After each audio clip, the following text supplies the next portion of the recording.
3, 2, 1. KVGIRadio.com. Y'all really just opened my bubble and just... KVGI Radio brings you conversation and entertainment. Be sure to follow us on social media.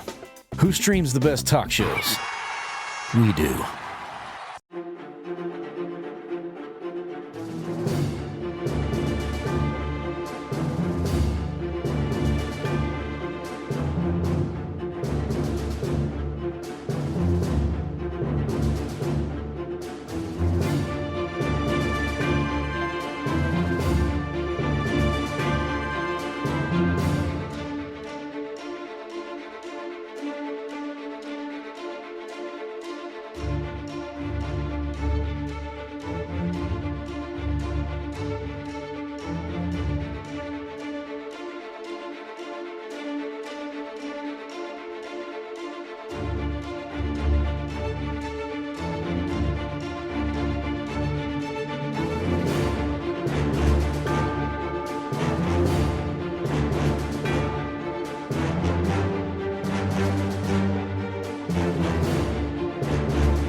You're listening to KVGIRadio.com.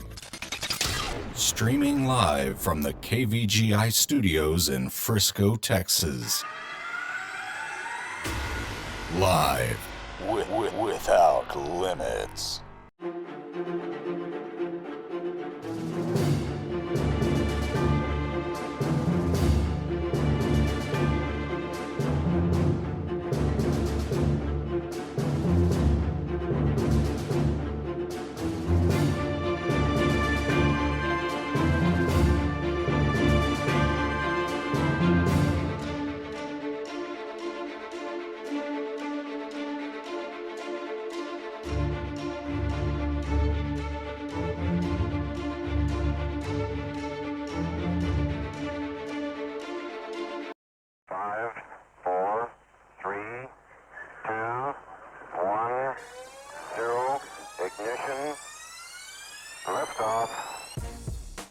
Welcome back. Thank you guys for hanging around. All of you that stayed with us through the commercial break. If you're just now joining, I'm here with Roger Wakefield with Texas Green Plumbing. Randy Rush, who is a candidate for Harris County Sheriff, made the long drive up from Houston today. And then my trusty co-host, Brian Dobbs. Appreciate y'all being here. We were talking at break, and we've got about 5 minutes left, Randy, and wanted to talk to you. And then we're going to go to Roger and let Roger share some tips and tricks and experiences about social media. But Randy, you, as we were talking, Roger, go ahead. You asked the question that you asked during the break. My question is, and I recruit for the trades all the time. It's not just there's open jobs. We've got millions of open jobs across the United States in the trades. It's getting people that want those jobs. And I know a lot of people that don't want to be in law enforcement. I know a lot of people that have talked about it, but that they look at the danger. They look at this, that, and whatnot. How are you going to fill those positions? What I'm doing now already is I'm going out into the different and diverse communities. Houston has one of the most diverse communities setups that I think I've ever been involved in. I've spent time in San Antonio, El Paso. I stayed here in Dallas for a short while. The Sikhs are one that I'm actively trying to recruit right now. We had an officer, a tragedy occurred. It's a Sikh by the name of Sandeep Dollywall, who I knew personally. I met him many times on major scenes. Super nice guy. And through him, I have discovered a number of different Sikhs. And I didn't know this, but I just found this out recently. One of the largest centers, and they call it something, it's not a synagogue or a church, but it's essentially a learning center. And it's for Sikhs, built by Sikhs, maintained, and run by Sikhs. And I'm trying to get them as involved as I can. There another one that I'm going after and have been. In fact, I've been on their radio station several times. Is the Vietnamese. We have an incredible shortage of people that are able to speak in the different Asian dialects, and Cambodian, Vietnamese, obviously Chinese. I mean, there's a lot that we need, but I'm trying to hit as many of these diverse communities to bring them into the circle. Right now, the two I just mentioned, the Sikhs and the Vietnamese, they are uneasy with police. Okay, in their countries where they come from, I mean, there's usually a problem. The police have a lot of more authority and a lot less responsibility for the welfare of the people that they actually are supposed to be out there policing. Here it's entirely different, but they don't know that. So I've been on different radio shows and gone out and met with the different people and talked to them and explained to them this is what we do. This is what we want to do and how we want to involve you and to bring you into the fold so that you do understand. We don't know your culture, traditions, but we're willing to learn. All you got to do is show us. Awesome. How's the election looking? I know you're running against two more. And just briefly, because we got to move on to Roger, but just briefly tell us a little bit about how it's looking. March 3rd is the big day. Yes, it is. From everything I'm hearing, we're doing very well. You were endorsed by the Houston Chronicle, which, by the way, is no bastion for conservative people, from what I hear. But they blew me away. Yeah, that's awesome. Congratulations on that. Well, you want to top that? I got a phone call yesterday right after I talked to you from the Houston Chronicle. They've got another reporter going to come out and do another interview on me. Okay. The Houston Chronicle, by the way, they reach 1.4 million people. So that's a monster situation for me. Yeah. And they used, to endorse me, they used one of these situations. In fact, it's the story I began about the inmate that was in very deplorable conditions. I was the one that discovered him and got him out of it and took care of it, and then went through a lot of problems over the next year. And in fact, I was a whistleblower in that situation. And it wasn't this administration; it was a prior one. They tried to cover it up. And like I said, I mean, I was essentially an administrative lieutenant over these all the jails, because I was in a training mode mostly and taking care of problems. But I was told by a high-ranking official that they were taking the situation and going to make it into a training opportunity. And I said, no, that's not going to happen. In other words, and I was the IED investigator. They took it away from me, and we're just going to sweep it under and I wasn't going to let that happen. Incidentally, the inmate ended up, and I'm not proud of this. I'm proud that I stood up for it, but the inmate ended up getting $400,000. He settled out of court. I don't think he should have. I mean, he was treated worse than any dog I've ever seen. Wow. And I want that to never, ever happen again. All right. Well, good luck. Of course, you're not going anywhere. You're going to stick around with us. And now we're going to move over to Roger Wakefield. As I said before, Roger and I have known each other almost 30 years. It's probably been that long. Yeah. I mean, the fitness center that I went to work at when I first moved down here, you were in there, and Roger and I became good friends, and kind of lost touch in the middle of it. Social media is what reconnected us. Imagine that. So here's the story on Roger, and I'm going to let him tell it. He tells it better, but just to set it up, Roger is, he's a plumber, master plumber, Texas Green Plumbing. and you found the power of social media, and that's kind of become its own animal, hadn't it? I tell you what, I didn't find it. It just jumped up and bit me. I was telling you a while ago that next Saturday I'm getting on a plane headed to San Diego for Social Media Marketing World, and this is an event that I walked into. I was getting ripped off by marketing companies. It got to where every marketing company would call. All they want to know is how much money do you have, how much money do you want to spend, and when you'd come to them and say, look, the phones aren't ringing, they're like, oh, you just need to spend more money. It's like, well, how much do you want? Well, how much do you have?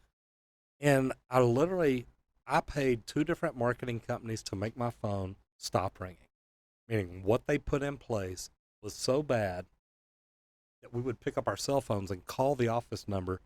Remember in high school when you had that girlfriend you were waiting on her calling? You pick up the phone all night long, like, is the dial tone still there? I think the phone's not working. That's what it was. We're calling the office to make the phone ring. It's like, look, we don't know what's going on. And we were getting ready to go to an event for plumbers, roofers, electricians, and HVAC techs that we had been to 6 months prior to. And they were having marketing people teach you marketing. And they were teaching it because they were trying to sell you a product. So I talked to my wife, Julie, and I said, look, I want to learn social media, but I want to learn it from social media people, not somebody trying to sell me a package. So I went to Social Media Marketing World in San Diego. I'm an early bird, so I woke up. I'm there an hour before they open, but the doors are open. So I walked in. There were people behind the counter. I said, can I go ahead and register? And the young lady's like, absolutely. She pulls out her little electronic pad, and she scrolls through and gets me registered and does everything. And she looks at it, and she says, Roger, you're a plumber. I'm going to find some other plumbers for you to hang out with. Man, she scrolls down, and she looks at it, and she looks up at me, and she says, there's no plumbers here. She said, what other kind of people would you hang out with? I said, residential service people, electricians, HVAC techs, roofers. And she scrolls down, and this girl looks up at me, brokenhearted. And she's like, there's nobody here like you. And I just smiled from ear to ear. And she says, I don't know who you're going to hang out with. I'm like, don't you worry about me. I got it made. And that's where it started. And I saw the opportunity. I thought, why are there no residential service providers here learning social media directly from the people that teach it instead of just selling it? And that's where it started. So let me ask you this, because this is one of the things that I've run across in talking, not necessarily with service industry. And Brian, I know you're going to have some questions too. How hard of a transition is it to go? And you talked about this a little bit, to go from working in your business to working on your business. Because do you not think that that's the biggest challenge why a lot of people don't do it, is because they can't get away from being on the roof or working on the toilet or running. Plumbers work on toilets. Look how. I thought you meant so, on the toilet. I guess writers might as well. You never know. Absolutely. Work on toilets. I didn't mean like working while you're sitting there. I'm talking about fixing them. Whatever. Brian, we were both off. Yeah, I see where your mind is. Tell me about that, because I mean that's a challenge for anybody, isn't it? When I started realizing I knew nothing about running a business, the first coach that I hired. Say that again, because I think it's huge. No, I knew nothing. A lot of us don't. Oh, I totally agree. Okay, so have y'all heard of Michael Gerber? Yes. Okay, so first of all, I was at an event in Dallas. Chaz Wilson with Master Networks has a book called 5+1, and I recommend that book to everybody. It teaches you the things you need to learn to do to grow your network, to grow your relationships. And I was at that event one day, and I met a gentleman here from Dallas, and I looked at him. I said, what other book have you ever read that would change your life business-wise? And he said, have you ever heard of the E-Myth? I said, no. He said, Michael Gerber, the E-Myth. It took me 6 months to finally decide, wow, you know what? I remember this book. I'd put it in my phone. So I started reading this book. And actually, I read the audiobook. I listened to the audio. I was headed down to Austin, my first time to go to the state capitol to deal with politicians. God bless us all. And I listened to it on the way down, or I downloaded it, and it told me, it's over this big, so you can't download it. I get down to Austin. I go to dinner with the Saxe Chamber of Commerce that night. And we literally, when we finished, I went back across the street to the hotel. My book had finished downloading, so I listened to the first chapter. And I called my wife right then. I said, oh my God, you got to hear this. And I read that book or listened to it. I picked it up, I read it, and then he's got another one called E-Myth for General Contractors or Contractors. I bought that, and I started one weekend reaching out, trying to connect with Michael Gerber. And on Tuesday, I get a call back from a lady named Luz Delia. Luz is Michael's wife. And she says, look, I love the emails you sent. I'm glad you like what he's doing. I said, I've got one question. Is he still doing any more live sessions? She said, unfortunately, he's only doing one more. It's this Friday, and it just so happens to be in San Diego again. She said, it's in San Diego. It's Friday, Saturday, and Sunday, but this is the last one. And I found out how much it was, and it was way out of my budget. But I asked her, I said, look, if I can find a way to do this, can I bring somebody else with me? I said, my wife runs the business with me. And she said, let me talk to Michael. She sent me an email back and said, Michael said, if y'all come, you can both come. So we went, and it's really funny because I'm not going to say I forced myself. The guy who spoke before me was saying when he told Michael Gerber what his business plan was, Michael said that's nothing but pure, and it starts with an S, and plumbers deal with it. And he said it over and over and over. And I mean, everybody in the room is looking down like, oh my God, he is just wearing people out. So I literally, when Michael finished with him, and he told the guy, look, I don't like this idea. Come up with something else. We'll talk about it Sunday, a 3-day event. I'll bring you back up here. Michael says, who wants to go next? And man, I'm on the back row, and I'm waving my hand. And everybody else is looking down. They're writing on their pads. They're turning the other direction. And he says, okay, come on. So I come up here. He says, why'd you come up? So you called me up here. He said, no. I asked for a volunteer, and you stuck your hand up. I said, no, you called me. He said, I don't get it. I said, well, I'm Roger Wakefield. I'm a plumber. And the guy who was up here before, all you told him is SSSSS. I thought you were talking to me. And he started laughing. So I opened up my notepad, showed him, he wanted you to write your dream, your plan. What is the plan of your business? And it's so funny because this was 4 years ago. My plan is nowhere near where I'm at now. But after we talked, and he did, he asked everybody in the room, he said, what do y'all think about this? Would y'all buy this? And everybody raises their hand. They're like, yeah, that sounds good. And he says, you're right. It's good. And he hands me back my pad, and I start to walk off. He says, but wait a minute. There's only one problem with your plan. You have to fire the plumber. I looked at him, I'm like, what do you mean? He says, if you're out being the plumber working on your business or working in your business, right, you're not being the entrepreneur working on your business, and that's where you need to be.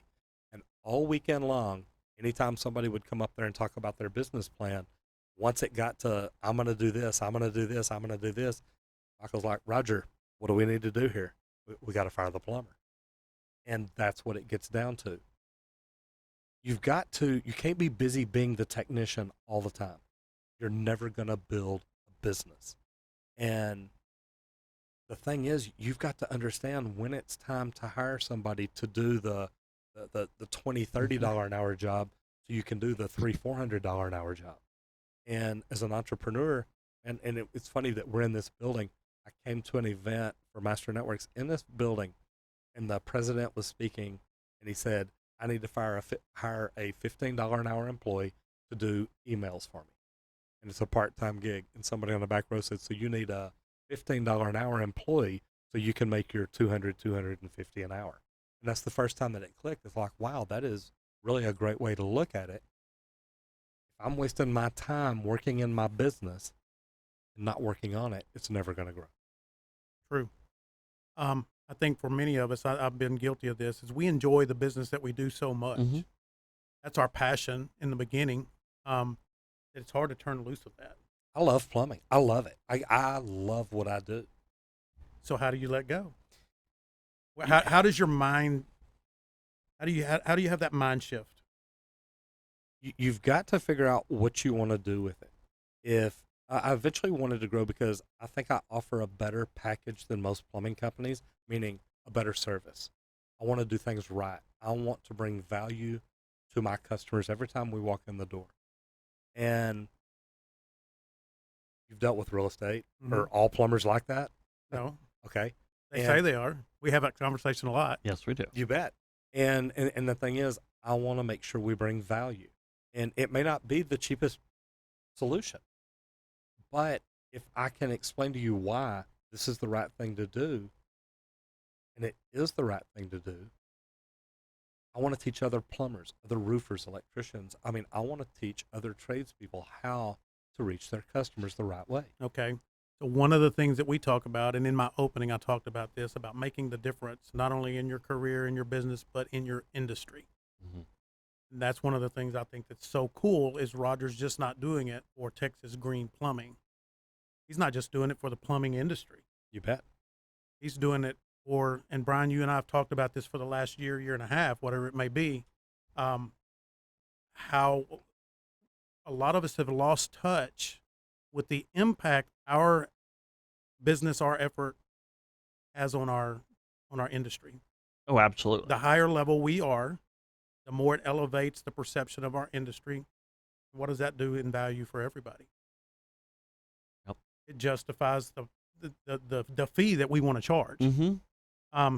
You got anything for Roger? Because I've got I got some questions. I want to get into him talking a little bit about his social media platforms and what you've done to build that and what that looks like. But I know Okay. you're right up Brian's alley.